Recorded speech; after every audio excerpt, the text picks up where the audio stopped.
Salman says, what are the Sunnah ways and the procedures of offering sacrifice for Eid Ul Adha? First of all, as Muslims, we have two Eids. Eid al-Fitr, which comes after the month of Ramadan, the first day of Shawwal, that is, one day. And then we have Eid Al-Adha, which is 4 days, the 10th of the Hijjah, the 11th, the 12th, and the 13th of the Hijjah, known as Ayyam al-Tashriq. These 4 days, we are allowed to slaughter a sacrifice if we're not going for Hajj. So those residing in their hometowns, if they did not go for Hajj, once they pray and offer the Eid prayer, after the Eid prayer is over, this is the time of slaughtering. It begins from just after the prayer of Eid until just before the sunset of the 13th of the Hijjah. That is the 4th day. So if someone slaughters before Eid prayer, it is invalid. And if someone slaughters after sunset of the 13th, it is invalid as well.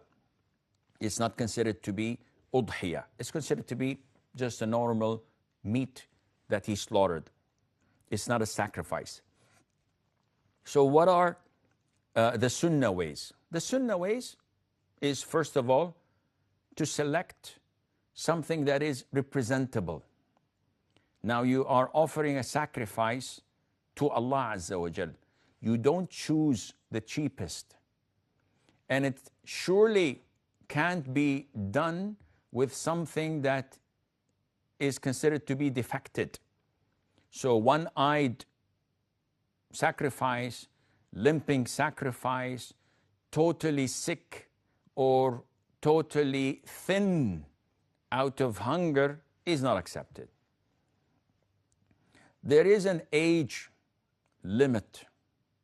So the minimum of sheep is 6 months. And the minimum of goats is 1 year. The minimum of cows is 2 years. And the minimum of camels is 5 years.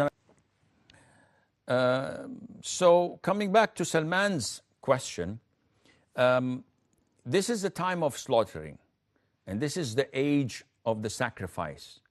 What to do with the meat? The companions of the Prophet ﷺ told us that the best thing to do is to divide it into 3 parts. One part is to be given to the poor and needy as a sadaqah, charity.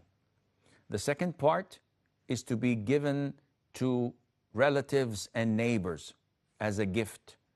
And the third part is to be consumed by you and your family. So this is the recommendation of the companions of the Prophet ﷺ. If you give a little bit more here and a little bit less here, this is no problem, insha'Allah Azza wa Jal. Can we give from the second part, which is a gift, can we give some of it to non-Muslims? If we have non-Muslim relatives or non-Muslim neighbors, the answer is yes. There's no problem in that at all, insha'Allah.